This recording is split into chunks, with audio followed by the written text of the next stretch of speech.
বলা হচ্ছে বন্ধুরা, নিজেকে মূল্য দাও, দেখবে 10 জন তোমাকে মূল্য দিচ্ছে। তুমি যদি তোমাকে মূল্যায়ন না করো তবে পৃথিবীতে কেউ তোমাকে কিন্তু মূল্যায়ন করবে না। আর হ্যাঁ, যা করো আর যা নাই বা করো, পৃথিবীতে নিজের থেকে বেশি মূল্য অন্য কাউকে দিতে যেও না।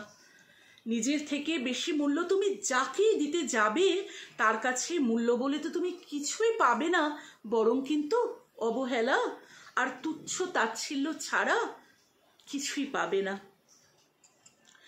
তাই বন্ধুরা, বলা হচ্ছে তোমাকে তুমিই গড়ো, তোমাকে তুমিই ভাঙো, নিজের ভবিষ্যতের জন্য নিজেকে গড়ো, নিজের ভুল ত্রুটি সংশোধনের জন্য নিজেকে ভাঙো। দেখবে দিনকে দিন তোমার কিন্তু উন্নতি হচ্ছে। ডিপ্রেশন কিন্তু তখন তোমাকে ঘিরে ধরতে পারছে না। কিন্তু যখনই তুমি অন্যের জন্য নিজেকে ভাঙবে কিংবা গড়বে, তখনই সে ছেড়ে চলে গেলে তুমি কিন্তু ডিপ্রেশনে ভুগবে। তাই অন্যের জন্য নয়, নিজের জন্য নিজেকে ভাঙো এবং গড়ো। বন্ধুরা, এটি একটি সংগৃহীত লেখা, এতটাই মনকে স্পর্শ করলো। সত্যিই কিন্তু তাই যে আমরা অন্যকে মূল্য দিতে গিয়ে এতটাই নিজেরা মূল্যহীন হয়ে পড়ি যে অনেক সময় সত্যি আমাদের খেয়ালই থাকে না যে আমাদের কি চাহিদা বা আমরা আমাদের কোনটাতে আমরা বেশি আনন্দে থাকি বা কি করলে আমরা সত্যি সত্যি একটু আনন্দে থাকবো, সেটা কিন্তু সত্যি আমরা ভুলে যাই। এই সংসার, এই অন্যকে মূল্য দেওয়া, সংসারে কে কি খাবে, কে কি পছন্দ করে, এগুলো ভাবতে ভাবতে কিন্তু আমরা সত্যি নিজেদের চাওয়া পাওয়া, খুশি, আনন্দ এগুলোকে কিন্তু অনেকটা দূরে ঠেলে সরিয়ে দিই। এটা আমার একান্ত ব্যক্তিগত উপলব্ধি, একটু শেয়ার করলাম। প্রথমের অংশটা সংগৃহীত।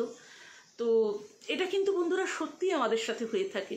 ছেলে মেয়ে নির্বিশেষে সবসময় যে নারীরাই এরকমটা করে তা না, অনেক পুরুষকেও আমরা এরকমটা করতে দেখি যে তারা সংসারের জন্য করতে করতে তাদের যে কি ইচ্ছা ছিল, তারা যে কি চাইতো, তাদের যে কি সব স্বাচ্ছন্দ্য ছিল, সেটা নারী পুরুষ নির্বিশেষে কিন্তু বেশিরভাগই আমাদেরকে দূরে ঠেলে দিতে হয়।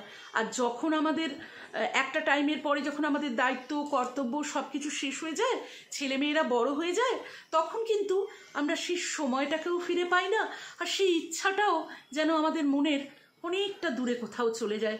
তখন সেই ইচ্ছাটাও কিন্তু আর থাকে না, যেটা সেই অল্প বয়সে ছিল, যেটার জন্য আমরা তখন পাগলামি করতাম, কিন্তু তখন আমরা কর্তব্য দায়িত্ব সংসারের চাপে তখন আমরা যেটা করে উঠতে পারিনি, আজ বয়স হওয়ার সাথে সাথে সত্যিই কিন্তু সেটা আমাদের কাছ থেকে অনেকটা দূরে চলে যায়।